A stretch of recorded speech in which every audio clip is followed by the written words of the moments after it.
చిన్ని సీరియల్లో వచ్చేసి చిన్ని బాలసును కలవడానికి జైలుకి వెళ్తుంది. జైలుకి వెళ్ళి అక్కడ అడుగు పెట్టగానే నానా నాన్న పెద్ద పిలుస్తుంటే అప్పటిదాకా అసలు నీరసంగా పడిపోయి ఏం తినకుండా నీరసంగా పడిపోయిన బాలరాజు నా కూతురు వచ్చిందని చెప్పి హ్యాపీగా లేచి చూస్తుంటాడు. ఏది చిన్ని ఏదని చెప్పి చూస్తుంటే అక్కడ లేడీ కానిస్టేబుల్ ఉంటుంది. ఏంటి ఎక్కడికి వెళ్తున్నావు అంటే మా నాన్నతో నీ మాట్లాడాలి అందుకే వెళ్తున్నానంటే లేదు నువ్వు మీ నాన్నతో మాట్లాడటానికి వీల్లేదు అంటుంది లేడీ కానిస్టేబుల్. అనేటప్పటికి అదేంటి నేను మా నాన్నతో మాట్లాడండి ఇక్కడ నుంచి కదలంటే లేదు చిన్నపిల్లలు వెళ్ళకూడదు అట్లా మాట్లాడకూడదు నువ్వు ముందు బయట పదని తోసేస్తుంటే లేదు నేను మా నాన్నతో మాట్లాడాను నన్ను వదలండి అంటుంటే పక్క నుంచి బాలరాజు కూడా చూస్తుంటాడు. చూస్తూ బాధపడిపోతుంటాడు. అక్కడ కానిస్టేబుల్ కూడా చూస్తూ బాధపడుతుంటాడు అనమాట.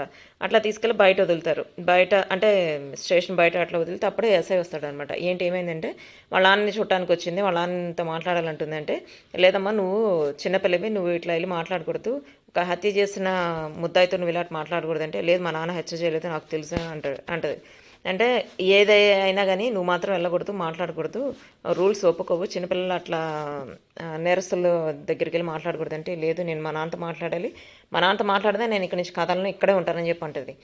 లేదు నువ్వు వెళ్ళిపోమ్మా ఇంటికి వెళ్ళిపో అని చెప్పి లోపలికి వెళ్ళిపోతే అక్కడ వర్షం పడుతుంటే బాగా తడుస్తుంటే టికెట్ అంటాడు. ఇప్పుడు అమ్మకి ఈ విషయం తెలిసిందంటే నన్ను కోపడుతుంది, పదమ్మ వెళ్ళిపోదామంటే లేదు నేను మా నాన్నతో మాట్లాడి అసలు ఏం జరిగింది మొత్తం తెలుసుకునేదాకా నేను ఇక్కడి నుంచి కదలను అంటది.